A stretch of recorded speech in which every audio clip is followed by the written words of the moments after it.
They lurk in the shadows, feared by many, whispered about in hushed tones. But what if vampires aren't just legends?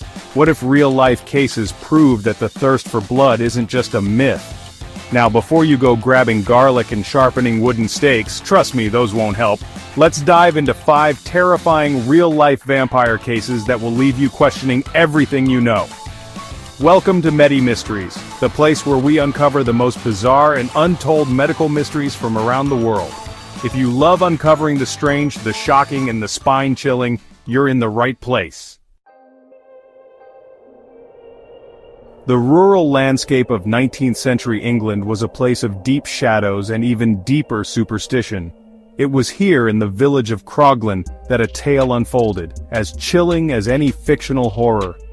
Our story centers on Croglin Grange, an imposing manor house steeped in history and, as some would have it, stalked by a sinister presence.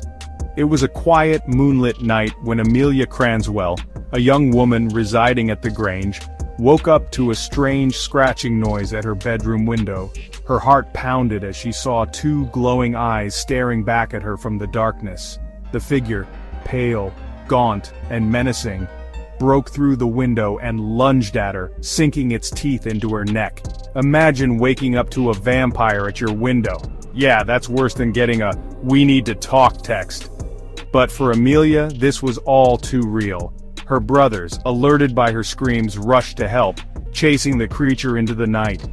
Exhuming the grave, they found the occupant, a body in an advanced state of decay, but with one horrifying detail: fresh blood on its lips. Was Amelia's attacker something more than human? Or was this the work of a deranged killer taking advantage of local folklore? Speaking of terrifying encounters, wait till you hear about this next case. A vampire so deadly an entire town lived in fear. We journey now across the Atlantic to the shores of 19th century New England. Here, amongst the fledgling towns and villages, a different kind of fear took root, fueled by an insidious, invisible enemy. Consumption. We know it today as tuberculosis. In the small town of Exeter, Rhode Island, the Brown family found themselves caught in the grip of this terrifying disease. One by one they succumbed, until only George Brown and his daughter, 19-year-old Mercy, remained. But Mercy's fate, it seemed, held a more sinister turn. In 1892, Mercy Brown died, another victim claimed by the relentless disease. Weeks after her burial, whispers began to circulate, whispers fueled by fear and suspicion. George Brown, clinging to hope, became convinced that his beloved Mercy was not at peace. Convinced she was feeding on the living, the townspeople did something unthinkable. They burned her heart and made her brother drink the ashes, believing it would break the vampire's curse. Shortly after, the sickness mysteriously stopped. Coincidence? Or proof that Mercy was something beyond human? But what if I told you that vampires aren't just creatures of the past? What if one walked among us, today? Chapter 3. From the rural backwaters of the past, we now find ourselves in the neon-lit world of 1990s America. The internet was in its infancy, a breeding ground for new subcultures and communities, and for some the darkness held a particular allure. This is the story of Rod Farrell, a troubled teenager from Kentucky who wasn't content with just reading about vampires. He believed he was one. Rod, charismatic and deeply disturbed, formed his own vampire cult, drawing in other disaffected youths with promises of power and immortality. In 1996, this fascination with the occult took a terrifying turn. Rod, along with his followers, embarked on a crime spree that culminated in a horrific act of violence. They broke into the home of Richard Wendorf and Naoma Ruth Queen, brutally murdering the couple. Rod was apprehended and brought to justice. To this day he maintains that he is a vampire, his soul immortal. Was this just the delusion of a disturbed mind? Or something more sinister? Because the next case, it'll make you question if you've ever encountered a real-life vampire without even knowing it. Chapter 4. London, a city steeped in history, its ancient streets whispering tales of bygone eras. And beneath the bustling streets and grand architecture a darkness lingered, a legend whispered in hushed tones. The legend of the Highgate Vampire. Our story takes us to the 1970s, a time of social change and cultural upheaval. Highgate Cemetery, a sprawling Victorian necropolis, became the epicenter of this unsettling tale. Locals reported seeing a tall, dark figure, its eyes glowing red in the gloom, gliding amongst the overgrown tombs. Some who claimed encounters with the entity spoke of a sudden chill, a feeling of dread so profound it was almost tangible. Others reported feeling drained, their energy sapped after even a fleeting glimpse of the creature. A self-proclaimed vampire hunter, David Farrant, became embroiled in the case. Armed with crucifixes and stakes, he staked out the cemetery, claiming to have seen the creature firsthand.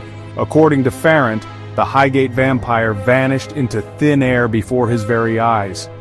But here's the most disturbing part. After his public hunt, reports of the Highgate Vampire stopped. Did he really drive it away, or did it just move somewhere else? Was this a case of mass hysteria fueled by media sensationalism, or did something truly sinister stalk the graveyard, preying on the living? What's worse, knowing vampires exist or never realizing you've met one? Because the final case? Chapter 5. Our journey through the world of vampires takes an unexpected turn, from the realms of folklore and legend into the stark reality of medical science. For while tales of the undead may send shivers down our spines, there is a condition, as rare as it is disturbing, that blurs the line between myth and reality. The Renfield syndrome, named after the character from Bram Stoker's Dracula, is a rare psychological disorder characterized by an overwhelming, uncontrollable craving for blood. Those afflicted with this condition are driven by a deep-seated belief that they need blood to survive. Some cases involve people breaking into blood banks, others, they resort to human sources. Imagine the horror of discovering that your seemingly ordinary neighbor harbors such a dark secret. Doctors and scientists are still struggling to understand the root cause of Renfield syndrome. Is it a purely psychological condition, a manifestation of deep-seated trauma or mental illness? Or could there be a biological component, a quirk of brain chemistry that drives this insatiable thirst? So after all these stories, are vampires real? Or is the truth even stranger than the myth? The answer, my friends, remains shrouded in mystery. And let me know you take on this in the comments. But one thing is certain, the human mind, like the natural world, is full of wonders and terrors, many of which we may never fully comprehend. If you thought vampires were strange, wait till you see the mind-blowing ways the human body can heal itself. Imagine regenerating lost limbs, or curing diseases without medicine. Sounds impossible? Think again. Click here to uncover the weirdest ways the human body can heal itself. Trust me, you won't believe what your body is truly capable of. From ancient legends to modern-day mysteries, the world is full of stories that both fascinate and frighten us. The line between myth and reality is often blurred, leaving us to ponder the true nature of our existence. If you enjoyed this spine-chilling journey, don't forget to like, share, and subscribe. There are so many more mysteries waiting to be uncovered. Stay curious and stay safe, for you never know what lurks in the shadows, or just beneath the surface of our understanding. Bye for now.